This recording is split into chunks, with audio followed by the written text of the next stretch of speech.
Okay, I guess we're back in business.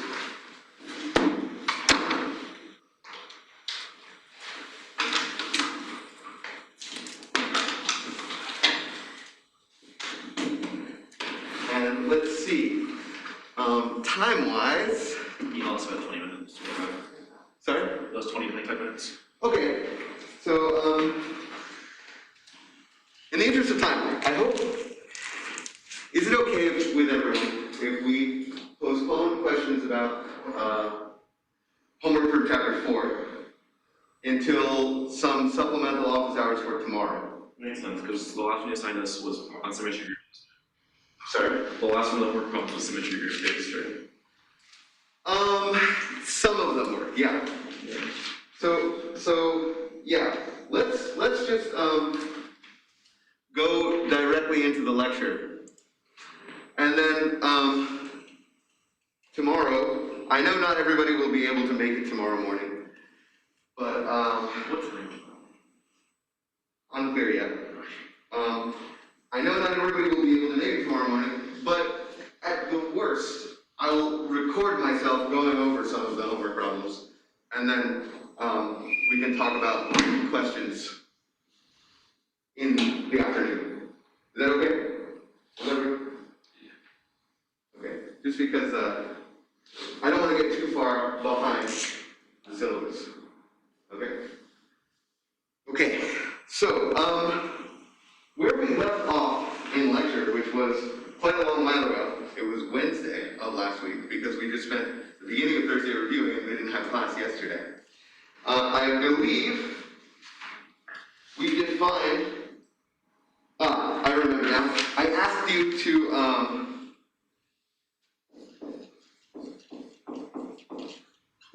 read the proof of this theorem, right? That an isometry is a collineation that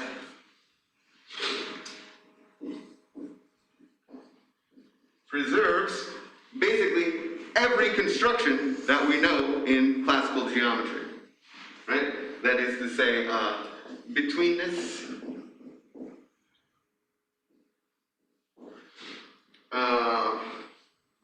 midpoints, a special case of betweenness, right? Segments, rays,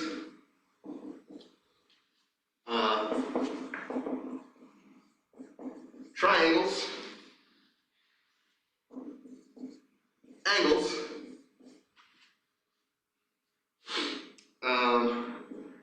angle measure,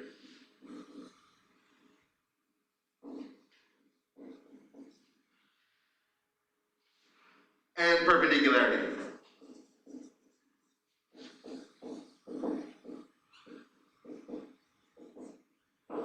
Okay? And this all is a consequence of the definition of isometry, the fact that it preserves distance.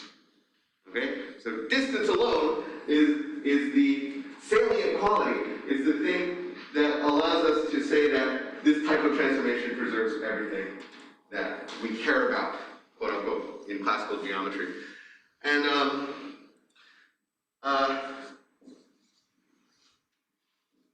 I asked you to read section 1.2 just to get familiar with all of these terms. I hope everybody did that.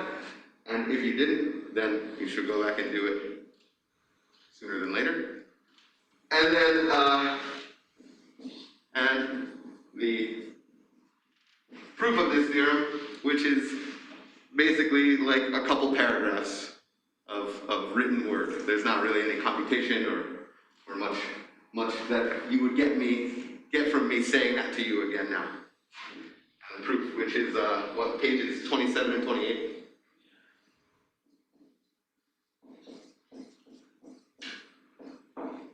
Okay, so. Just checking, everything good? Yeah, great, thank you. Thank you. Okay, so then, without going through the proof of this, we went on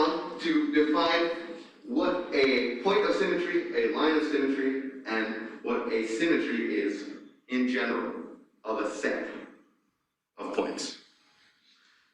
Right? And we did an example, right? Which is to say, so let me just remind you, we defined a point of symmetry, a line of symmetry, and a just plain old symmetry of a set S of points. Okay, and we did an example, which was a hexagon. Now let's do a couple other examples. Okay, so we talked about a hexagon having 6 lines of symmetry and a point of symmetry at its center. And we even talked about it having a symmetry which gives rise to neither a point nor a line of symmetry, which is, for example, a rotation by 120 degrees. Okay, if you look back at your notes, I think you'll see that. So now let's look at some other rudimentary examples of things that have this isometric definition of symmetry. So, you know, when I was an undergrad, for a long time, people would talk about the symmetries of physical objects or like configurations of particles, etc. And, you know, I was never told this outright. I had to discover this on my own. It's like, what do you mean? Oh, it's an isometry of a given space or a given collection of points in some space. That's what a symmetry is. Okay? And if it's based on a half turn or a reflection, then we get a point or a line of symmetry. Okay? So let's take example 2. I'm going to draw a quote-unquote equilateral triangle. Okay? And then I'll draw another equilateral triangle inside this equilateral triangle, upside down. And then I'll take my vertex here of my smaller equilateral triangle and bisect this half of this side of this big triangle. Okay? And I'll do the same thing here. And I'll do the same thing here. Okay? And then I'm going to shade in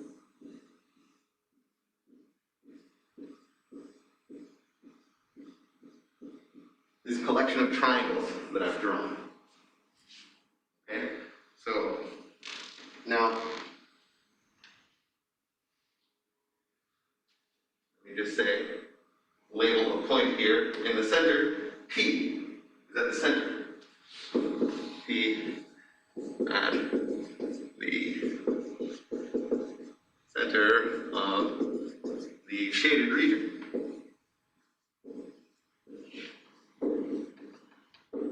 Okay, who can tell me a line of symmetry of this figure?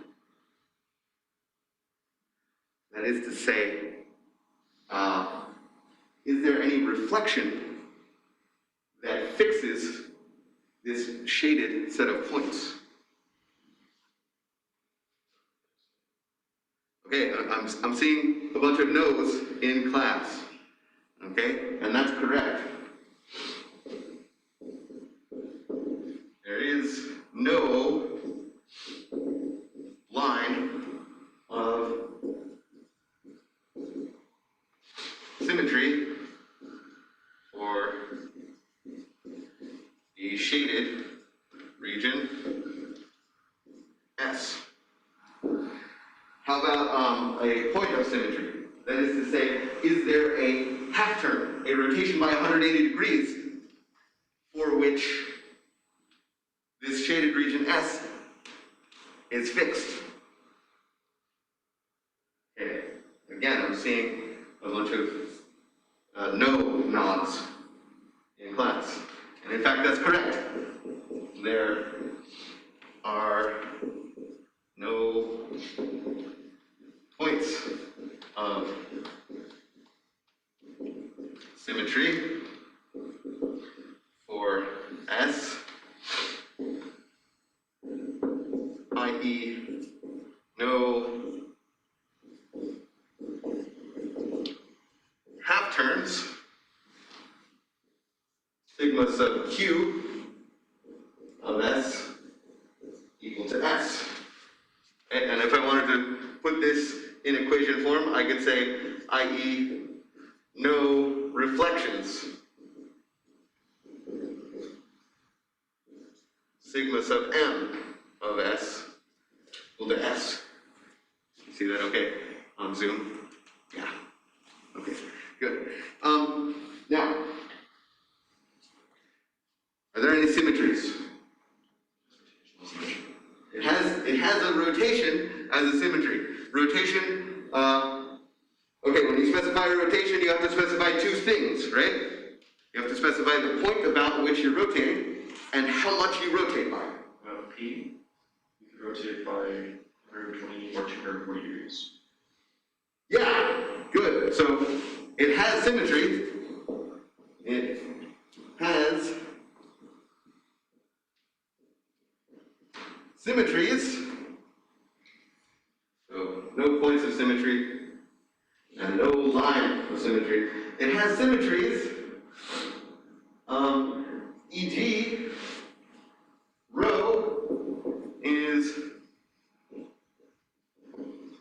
rotation by 120 degrees about P,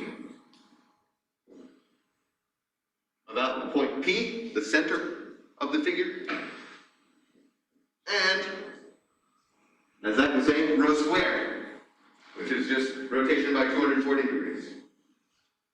Okay? And I guess like iota in the rotational context. Sure, yeah. So trivially, every figure has iota as a symmetry, right? That's a good point. That's a good point because ultimately we see that the set of symmetries of a collection of points S forms a group. So, namely, it makes sense that iota is always a symmetry of a set S, because for an arbitrary set S, the set of symmetries of S must be a group. Okay?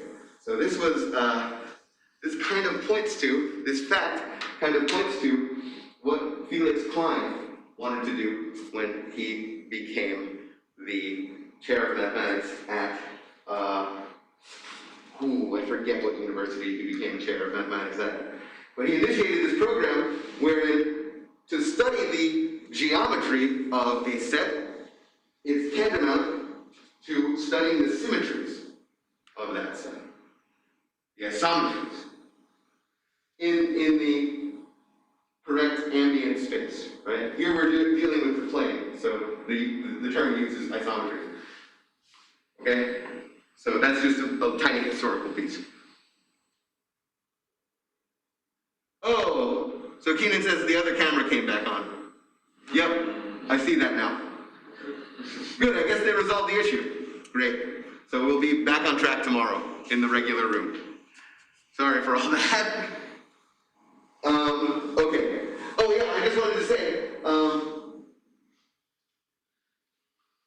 for our last example, in this collection of triangles that we kind of glued together, we sometimes call P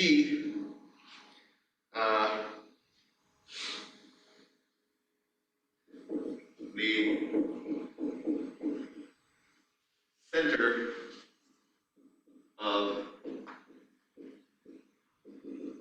symmetry. Okay? Which is different than a point of symmetry because it's not a half turn. Okay? Slightly possibly confusing, but they are technically different words. Okay? Okay. So let's see one more example of describing the symmetries of a set of points. So let's consider a rectangle.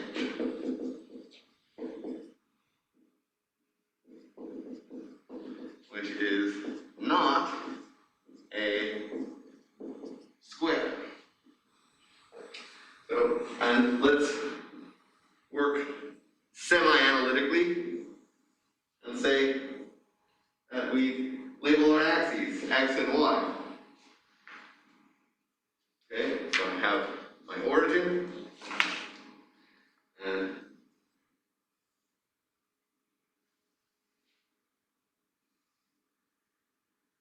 I have some rectangle in the plane. This is supposed to be centered at the origin, so why don't we just do this? Maybe that's slightly better.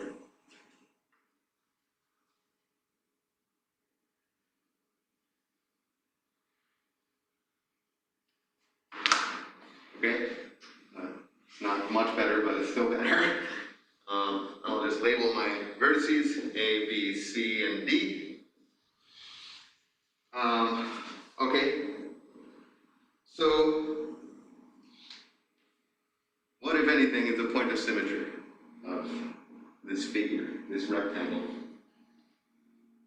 It's centered at the origin, right? It's centered at the origin, yeah, so.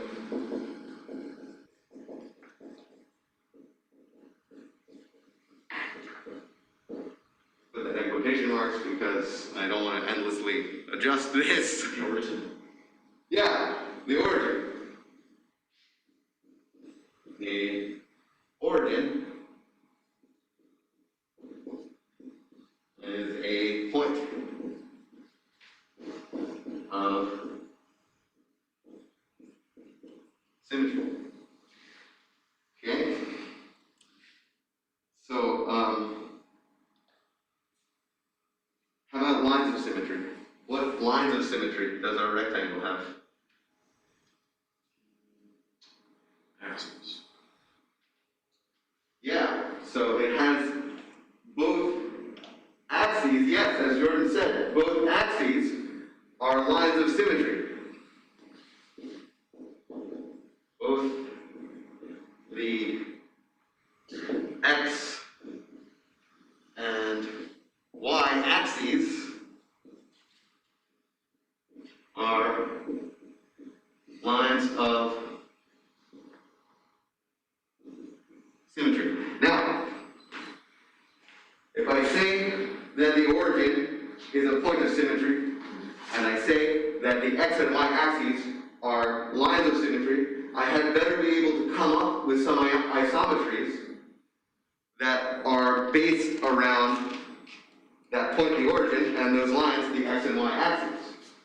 Right? So what isometry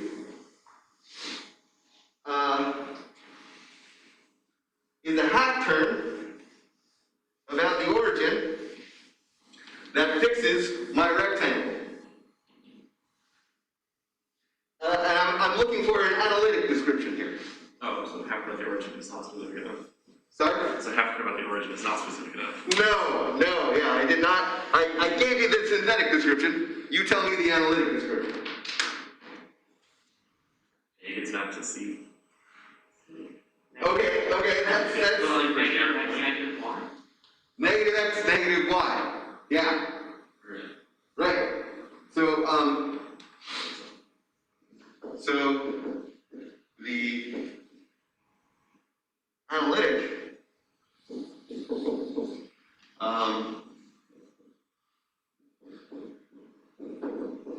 description of the isometry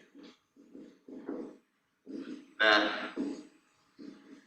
makes the origin a point of symmetry is sigma sub O negative x, comma negative y. I have a question about terminology. Yes? Is a center of symmetry automatically a point because the rotation by 180 degrees? Or do we just say no to that one? Say again? Like, yeah, is a point automatically a center? Yes. Oh, so we do. Yes. Okay. Yes. Yeah, right, it was the other way around. I was slightly confused there. But the answer to the question you asked is no, but yes, Yes. you do call a point a center. Okay, good. How about for the lines? The x-axis and the y-axis. Also, we have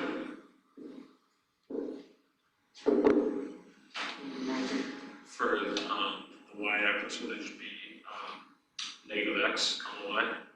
yeah. So we call that sigma sub v, right?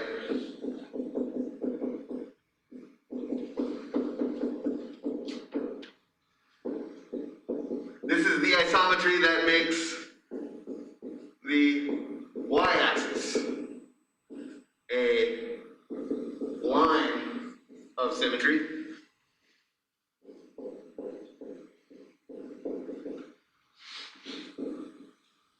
And Then sigma h. sigma h, our familiar friend, makes the x-axis a line of symmetry.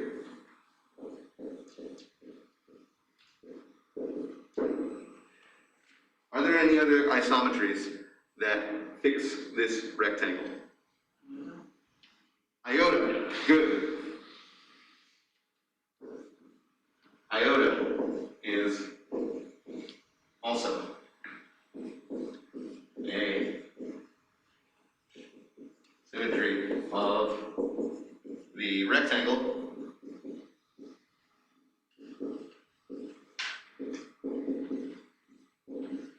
Well, that's good if a group already looked at. Oh, yeah. It's Yep. harder. So what's the conclusion here? This implies that, remember, our assumption that is we had a rectangle which is not a square. Okay, so this will be important when you do the homework for chapter 4. A rectangle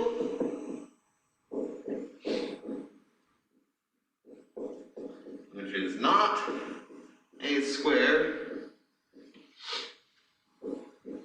has symmetries V4. Okay? And as I was just saying, this is no coincidence, right? That is to say, any set of points, if you look at the symmetries of that set of points, you get a group. Okay? It just so happens that a rectangle which is not a square happens to have a symmetry group that we're somewhat familiar with, that we worked with a little bit before.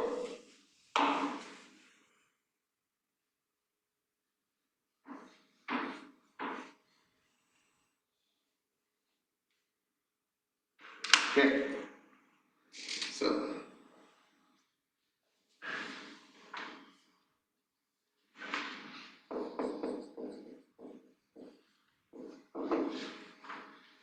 let's just say that outright. Given a set of points, S,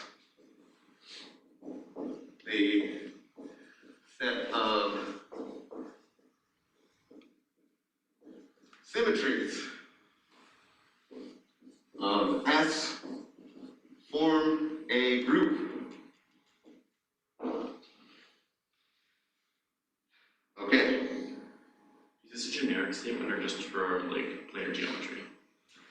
Well, the way I phrased it, I just assumed that S is a set of points, right? Which is, of course, a set of points in the plane.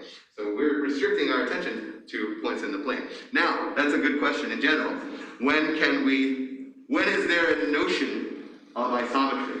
You have to have a notion of distance to have a notion of isometry. Okay?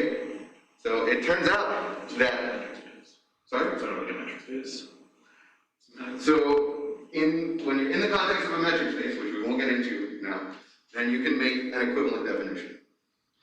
Now, you might be able to make a definition of a group of symmetries in the absence of a metric. That's the more Permutation. So that is another, deeply group theory related result. So obviously for the purposes of this course, we're going to stick to the plane.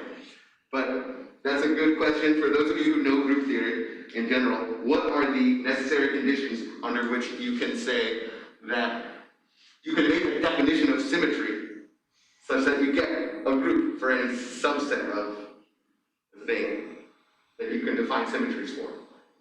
Okay? That's something to think about. That's not an easy question to answer. So that's why you should grapple with it. Okay? Good. Glad that you asked that. Okay, so there's really not much to the proof of this.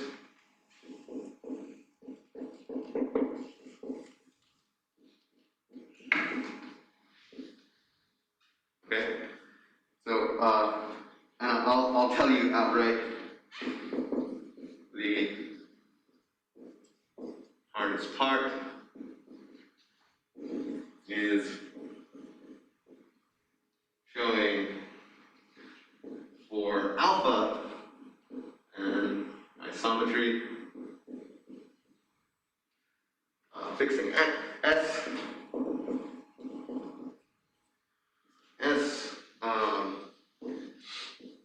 alpha inverse is an isometry.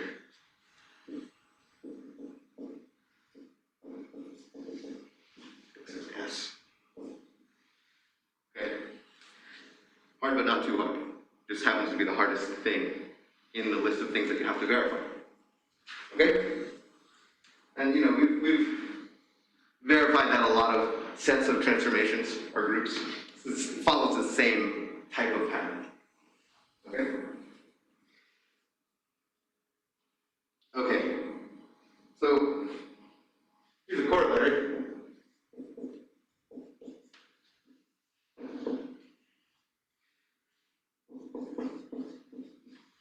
Set of all isometries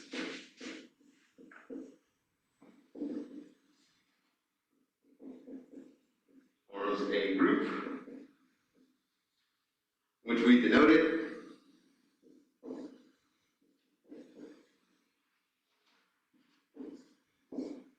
script I. Okay, so without even having completed the proof of the theorem, who can tell me the proof of the corollary based on the theorem? Trees up the entire plane. Yeah, exactly. Let's just let S be the set of all points in the plane.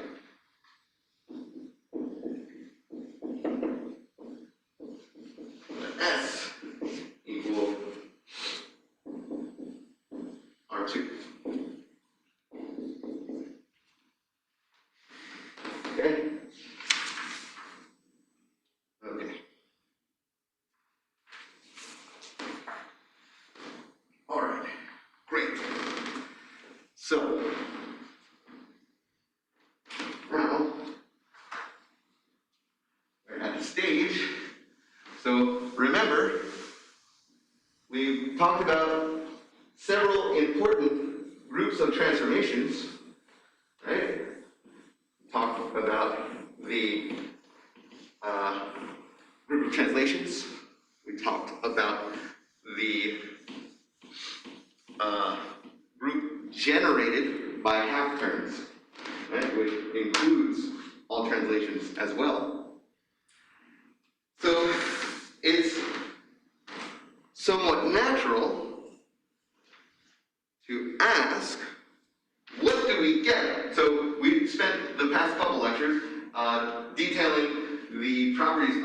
reflections.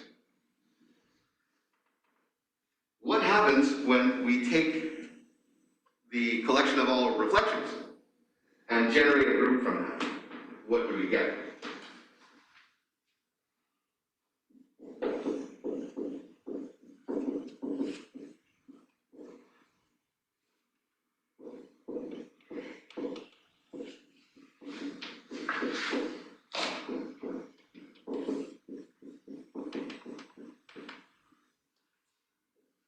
And the answer is,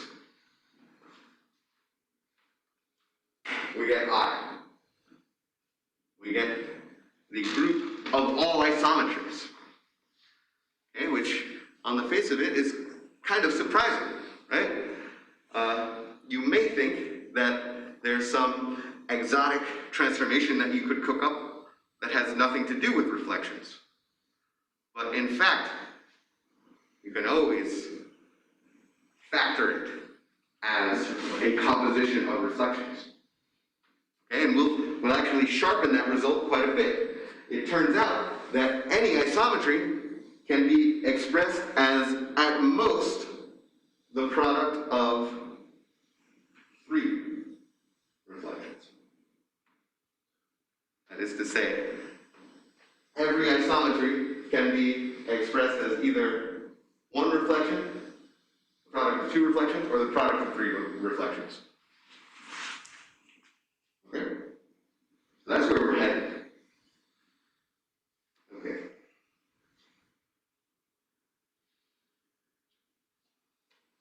So, let me just write that down. Our goal is to show that I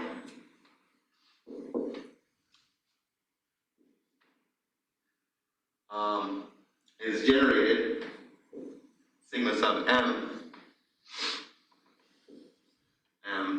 a line in R2. Alright, so I'm getting a little loose with notation here, right? These angle brackets mean generated by. So I'm saying that the group of all isometries is generated by all reflections. Okay? That's what this vertical bar means. Such that. Sigma sub m such that m is a line in the plane. Yeah, so we're working on generator and set notation. Yeah, exactly. This is just like set notation, but we're saying we're generating a group out of this set instead of having curly brackets. Okay? So, to do this, we'll examine the fixed points of an arbitrary isometry.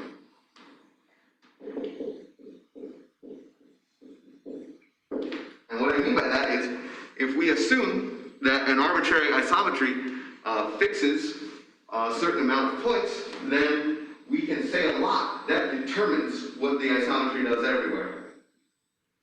Okay? So,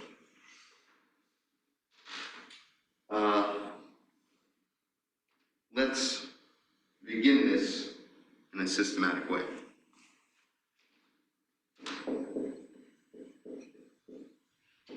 This is kind of why isometries are interesting, because a very small number of fixed points characterizes an isometry up to being quite specific as to what it is. Okay? So, here's our first theorem. If an isometry fixes two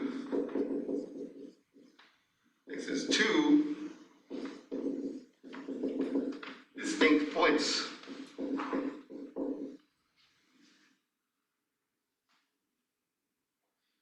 which obviously are on a line, right? Since any 2 points define a unique line in the plane.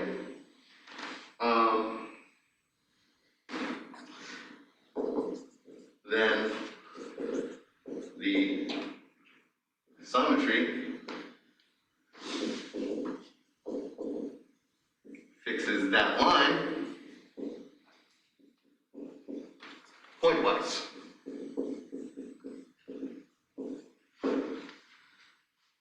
say every point on that line defined by these two distinct points is fixed. The point itself is fixed by the isometry. Okay. Now, furthermore, if an isometry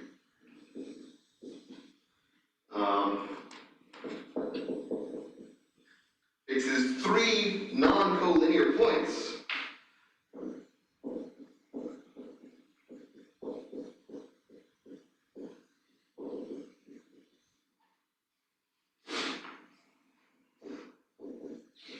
then it must be the identity.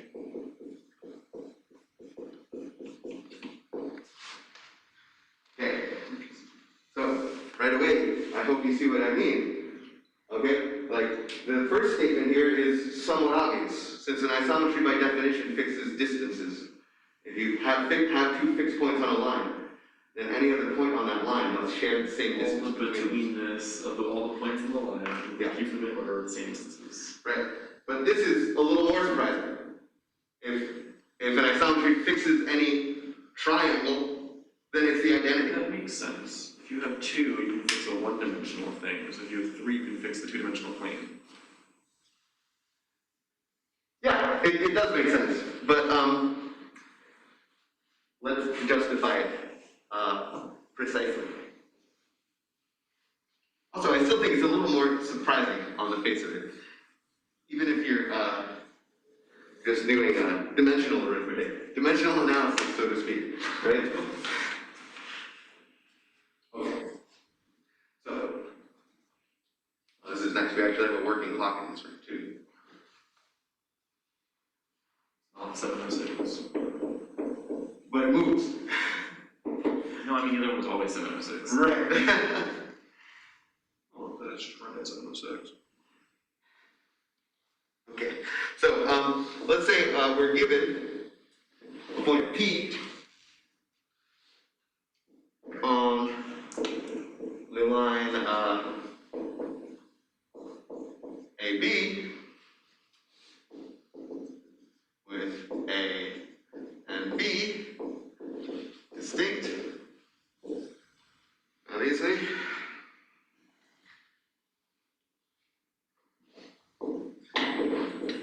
Then,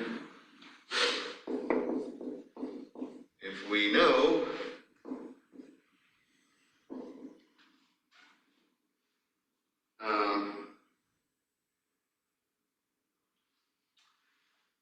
the distance AP, there are two possibilities.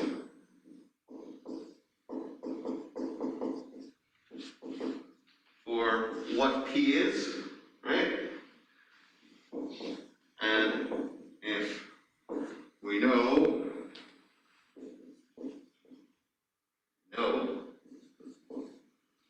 the distance BP, P is uniquely determined.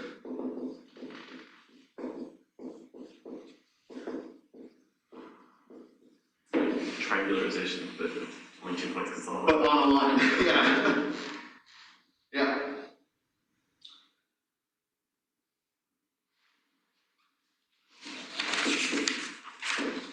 Then, since an isometry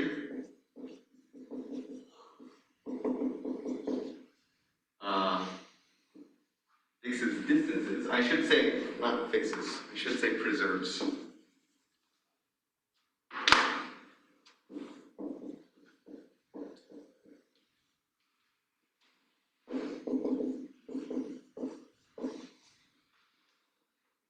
Well, It fixes P. right. Fixing A and B implies it fixes P. Okay? So,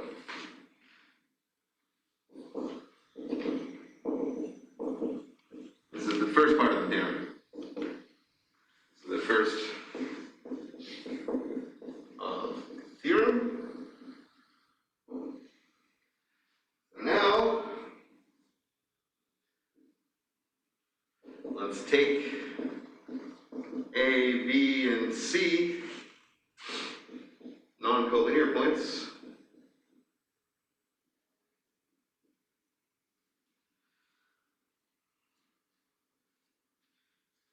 Which are fixed by an isometry.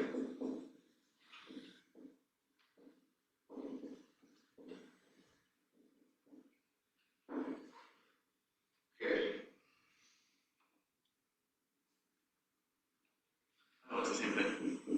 Well, so then we know that the isometry must fix the triangle.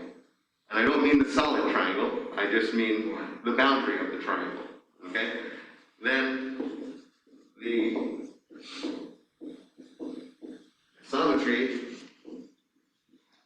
must fix the triangle ABC.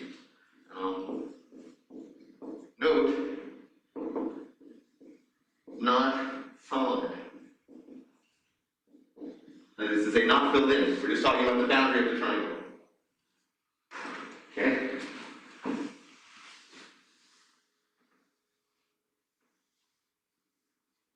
And why is that? Because it fixes 2 points when those are all lines, formed by those points. Yeah, it fixes all three lines that coincide with the sides of the triangle. Right? Those are like their own lines. Sorry? Those are like their own lines, those lines. Say that one more time. You fix points on those lines and make their own lines. You don't get too much, which is what you can do with the. Oh yeah, you're talking about just like, If you could extend that across the internet, that would be interesting. sure. Although that makes you have to involve a translation, right?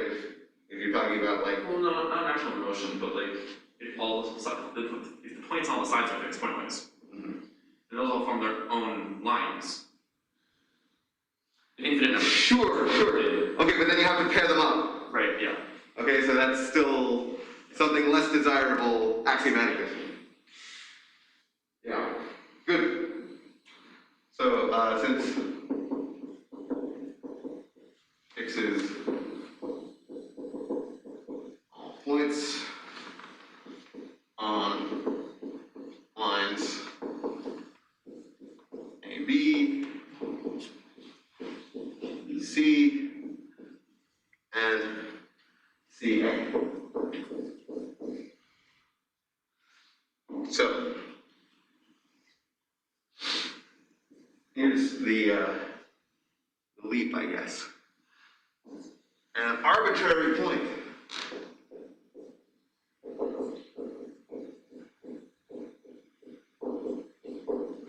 Q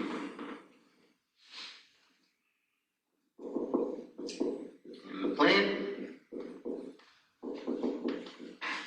lies on some line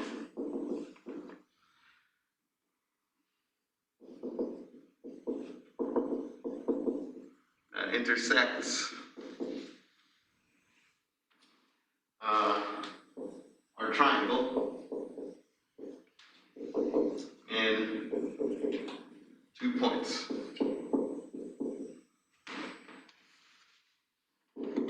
Here's a schematic. Here's the point Q. Here's our triangle. A, B, C. And I can definitely pick some line through Q that hits the triangle in 2 places. Right? I'm not saying every line, I'm just saying that there is some line through Q such that I can necessarily hit the triangle in 2 places. And of course that counts even if I pick Q to be anywhere on here, anywhere on the triangle. I could just go, like say if Q is here, I could just go straight up through B. I could go many other ways, right? Yeah, I'm also not saying that this is a unique line. There are many lines that intersect this triangle ABC in 2 places for an arbitrary Q. Okay? Okay, so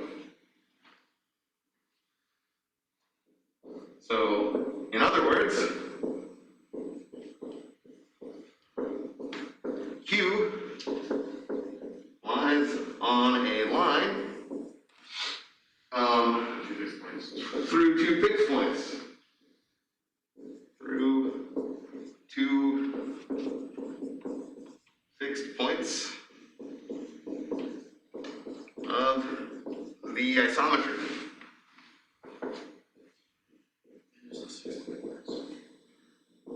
Which implies by the first statement that Q must be fixed by the isometry as well.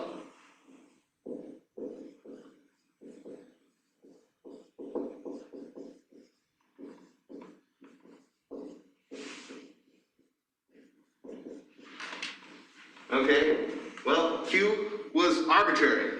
Use any point in the plane. So, therefore, the isometry fixes all points.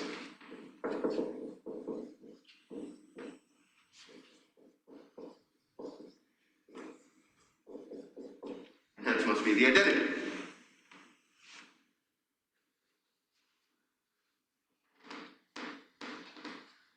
Okay. So,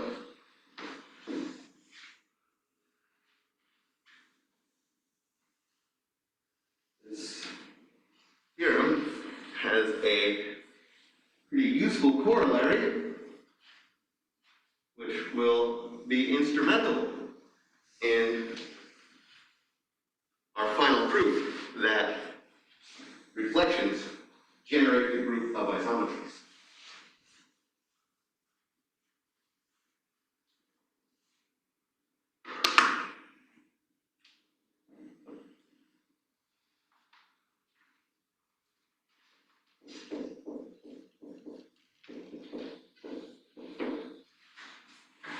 Here's the corollary. If alpha and beta are isometries,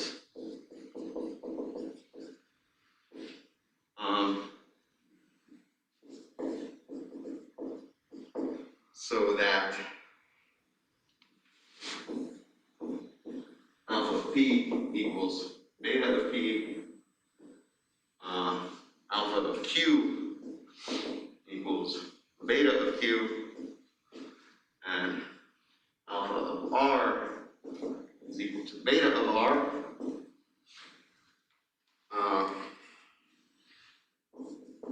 For non-collinear,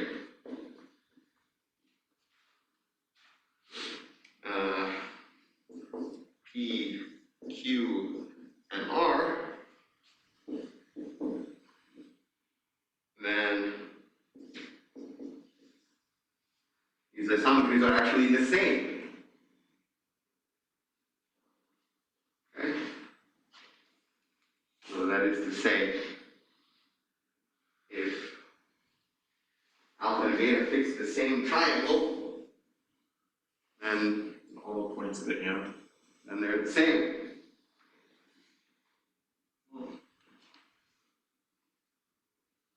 It's not fixing the same triangle, right? Well, Nothing else has to be fixed, does it? look back to the theorem that we said at the beginning of class. Right? You're right, fix. I shouldn't say fix. I shouldn't say fix. You're right. Oh, you preserve. Preserve. Oh. Yeah. Right. That is to say, these three non-collinear points make a triangle, and alpha preserves that triangle, and so does beta preserve that triangle. Not fix. You're right. Good catch. Okay. Right. So if alpha and beta preserve the same triangle, they're the same isometry. Okay. So,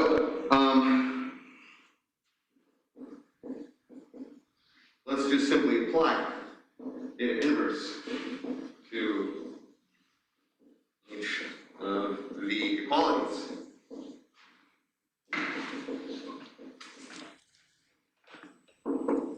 To get beta inverse alpha p equal to p, beta inverse alpha of q is equal to q, beta inverse alpha of r is equal to r. Okay?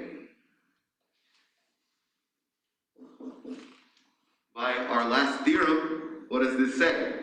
That is a fixed triangle. Right, we've fixed 3 non-collinear points.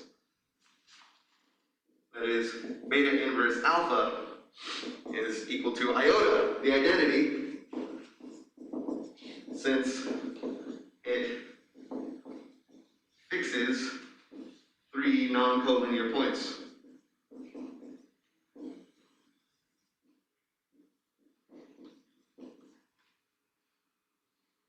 Well, now just by multiplying by beta on the left, I get alpha is equal to beta. And this fixing of 3 non-collinear points is just the same as our last theorem, right? That's where we get that beta inverse alpha is the identity. Okay? Okay, good. So, somehow we've kind of started with the most restriction, right? If an isometry fixes 3 points that are not collinear, we can say that it has to be the identity, which is an isometry. Let's investigate the case when an isometry fixes 2 points. What can we say about it? Specific fixes the line. So It has to fix anything along that line. okay, you're getting there. It has to, it fixes the line, that's it. Well, what can we say about the other transformations that we know? Oh, it's a regression. There we go. Okay, so in case not everybody was listening there, I know we weren't really having a very loud conversation. Let's just state this as a theorem.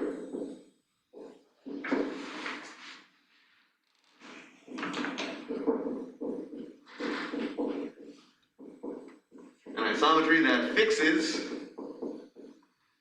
2 points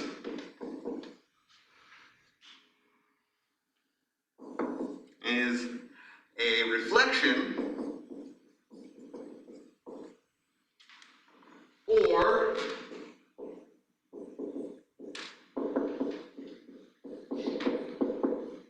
the identity. Okay? Okay.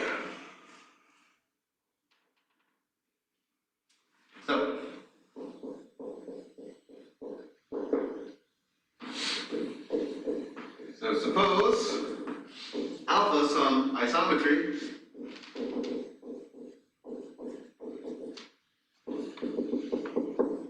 fixes,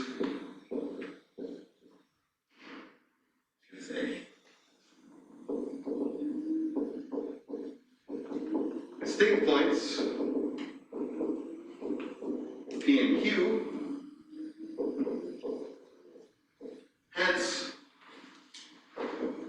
the line M, the unique line through PQ, right? This was our the first part of our first theorem. Okay.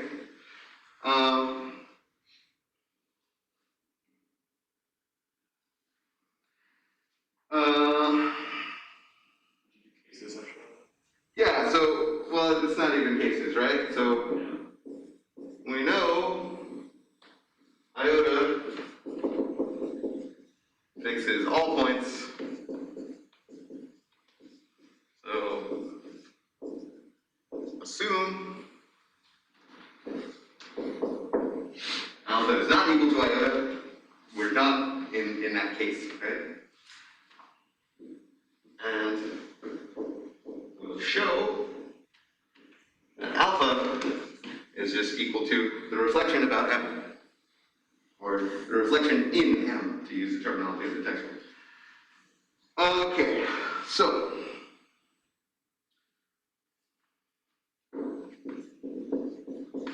since alpha is not the identity, there is some point R on point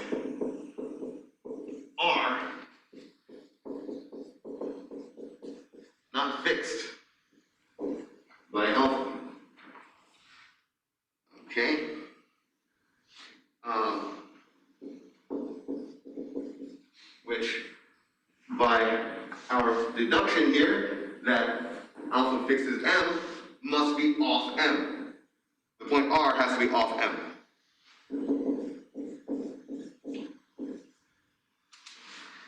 Okay? So what does this tell us? Well, we get into a situation that we like based on our previous theorems, right? That is, P, Q, and R are non-collinear. P and Q are collinear, obviously, because any 2 points are.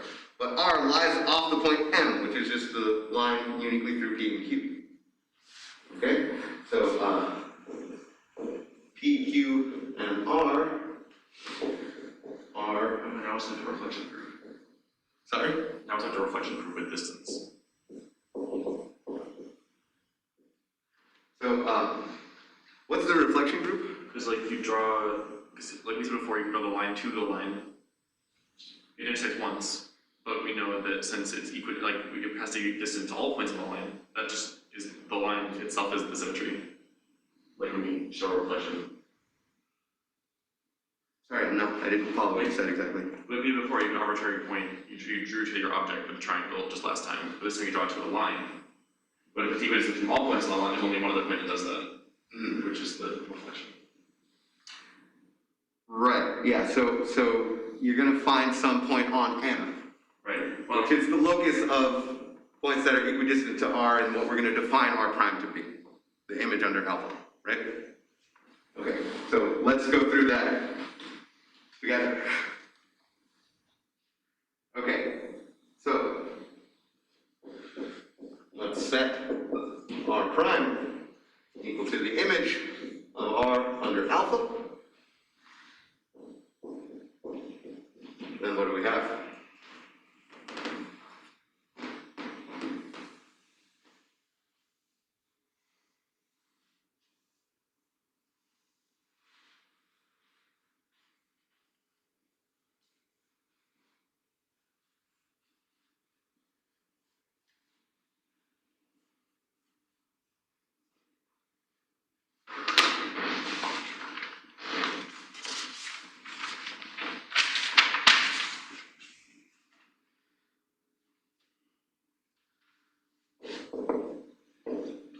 Since alpha is an isometry,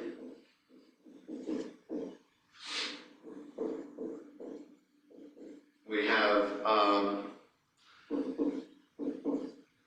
the distance from P to R is equal to the distance from P to R prime, because remember P is fixed under alpha. So this is the distance from alpha of P to alpha of R. Okay? And likewise,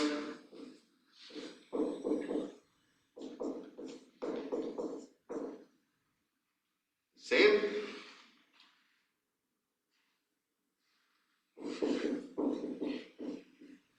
Therefore,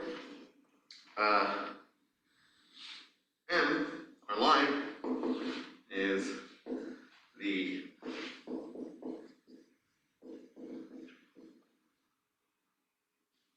perpendicular bisector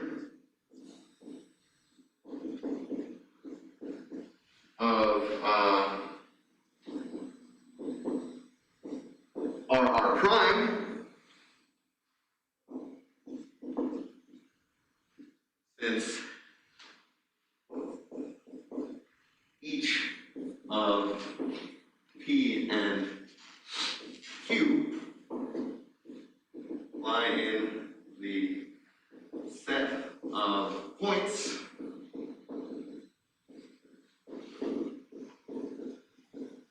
equidistant to both R and R prime. Okay, so again, here's a schematic diagram. Here's our line M.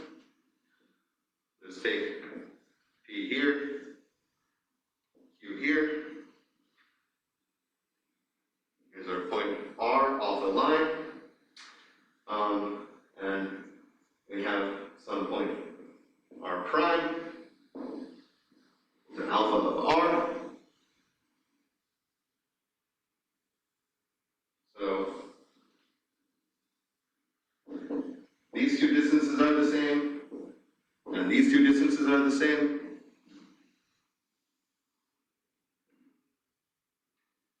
So again, forgive my drawing, these are right angles. Okay?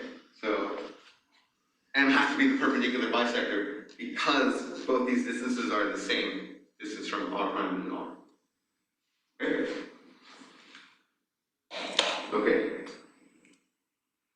So, in other words, therefore, alpha of r, which we set equal to r prime, well, this is actually just the definition of sigma sub m of r. Okay? It's the thing, the same distance away from m that the line segment makes perpendicular angles with m.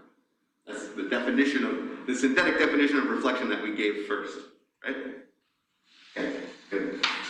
And then, of course, by assumption, we said that alpha fixed p, but of course, sigma sub m fixes p because p is on m.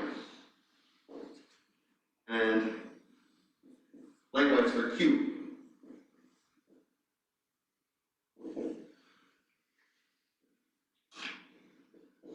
Non-collinear, the transformations are equal. Exactly. We have three non-collinear points, p, q, and r, such that alpha of r is equal to sigma sub m of r, alpha sub p is equal to sigma sub m of p, and alpha of q is equal to sigma sub m of q.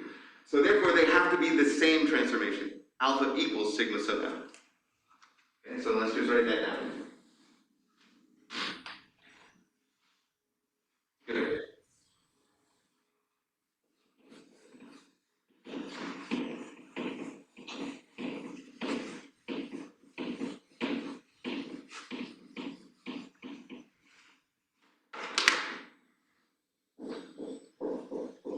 That's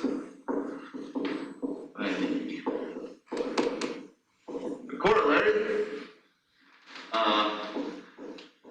We must have alpha is equal to sigma sub m. Again, since p, q, and r were non-collinear, and the image of alpha and sigma sub m match on those three non-collinear points. Okay.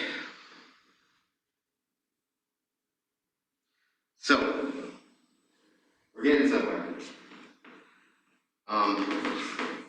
We started most restricted. If an isometry fixes three non-collinear points, it has to be the identity. If it fixes 2 points, then it has to be the identity or a reflection. What happens if it fixes exactly 1 point? Rotation? So a rotation and half turn. Which is a, yeah. Okay. Fixed a point. Any other thoughts?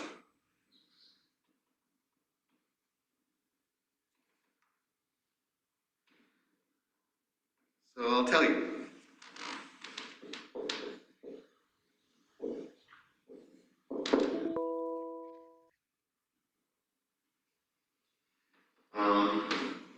And isometry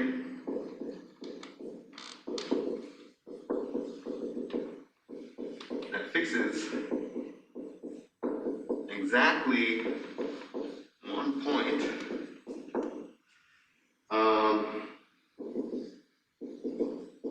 is the product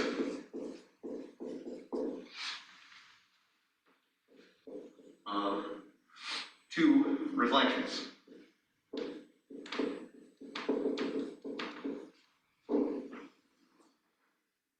Okay, which can be a half turn, right? Depending on the reflections that you choose. We saw that in V4, right? Reflection over X, reflection over Y is the same as half turn around the origin. But in general, it's this. Could be any two reflections. Right? So, we have just enough time to prove this together. Okay, where's this going? An isometry that fixes nil points is the product of three reflections. Yeah, right, exactly. So, in other words, It's 0 to 1, it's 0 Yeah. right, you can only have 4 possibilities. Yeah. Negative twins. Right, good. Okay, so yeah, we'll actually get to that full statement tomorrow, but let's just prove this really quick before we go. Okay, so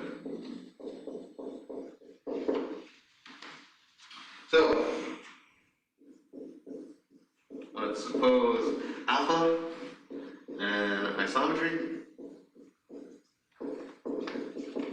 fixes just point C and take P, a point which is not equal to C. And let's name the image of P under alpha P prime. Okay? Now let's set M to be the perpendicular bisector of the segment PP prime.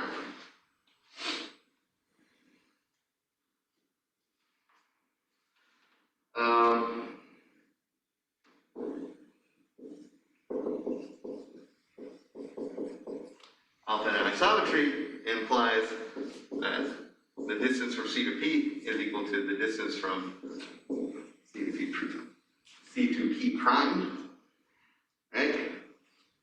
Which implies C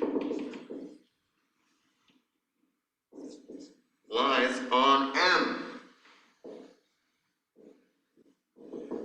Since M is the points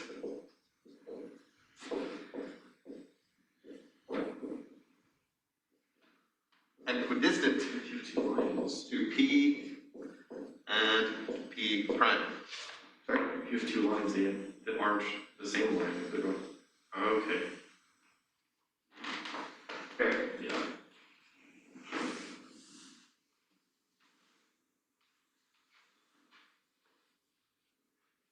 Because the same line would be at all points. If they were parallel, it'd be a whole line. Yeah, so let's see what happens. Okay, so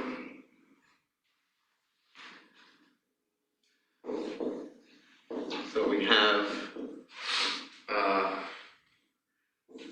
sigma sub m of C is equal to C, right? Since C lies on M, right? And sigma sub m of P is equal to P prime, just because of the definition that we made, M be the perpendicular bisector of an alpha of P, P and alpha of P. Okay, so we call this precomposing, by which I mean we'll compose with alpha on the right, we'll stick it inside, we'll do alpha first. Okay? So by precomposing, we have sigma sub m of alpha of C, which is sigma sub m of C is equal to C, and sigma sub m of, I didn't write parentheses before, so I do it now. Sigma sub m alpha of P is equal to sigma sub m of E prime is equal to P. Right? Of course, how did I deduce that sigma sub m of P prime is P? Just because sigma sub m is involutive, right? Take sigma sub m on both sides of this, and I get P is equal to sigma sub m of P prime. Okay? So, by the last theorem that we proved, by a previous theorem, sigma sub m alpha is either equal to iota, or sigma sub m alpha is equal to sigma sub L, sorry, not a gamma, not a gamma, L, or some line, L.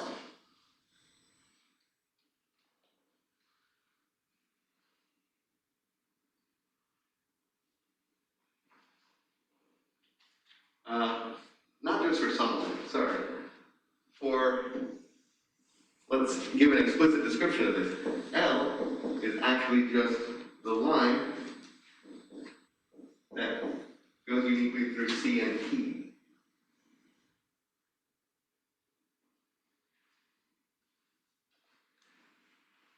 Right? Because those are two fixed points of this transformation. So if it's a reflection, then those two fixed points will define the line that is fixed by the reflection. Right? C and P are both points fixed by sigma sub alpha. So that means that if it is a reflection, then the line that's fixed by that reflection is the one that uniquely goes through those points. It has to be a reflection, right? Yes. Because if you undo sigma sub m, you contradict your assumption. That's right. Yeah. Good. However, sigma sub m times alpha equal to iota is true if and only if alpha is equal to sigma sub m, right? If I multiply on the left by sigma sub m, I get iota on this side and sigma sub m times iota. Okay? This is not possible.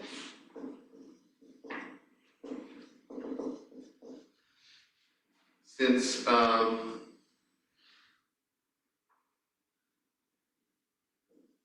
then alpha would fix more than just point C. Would fix more than just the point C, right? Because sigma sub m fixes the whole line M. Okay? So we must have sigma sub m alpha is equal to sigma sub L, or in other words, alpha is equal to sigma sub m, sigma sub L.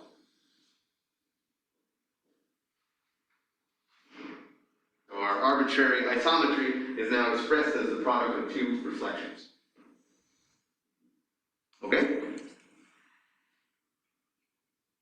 Okay. So that's exactly our time. Sorry for all the difficulties this afternoon. So yeah, expect some announcements from me this evening about the solutions to the practice exams for chapters 3 and 4. And I'll also send out the solutions to exam 1 this evening. And then I'll also announce when we'll have a short session in the morning tomorrow to address any questions about the homework for chapter 4. Will it be recorded, because I have class at 1. Oh, yeah, I'm gonna record it, tomorrow morning. Whatever problems we go over, I'll record that, and then, close enough to, it'll just be automatically on the Zoom tab in Canvas, okay? Yep. Great, so see you all tomorrow. Thank you.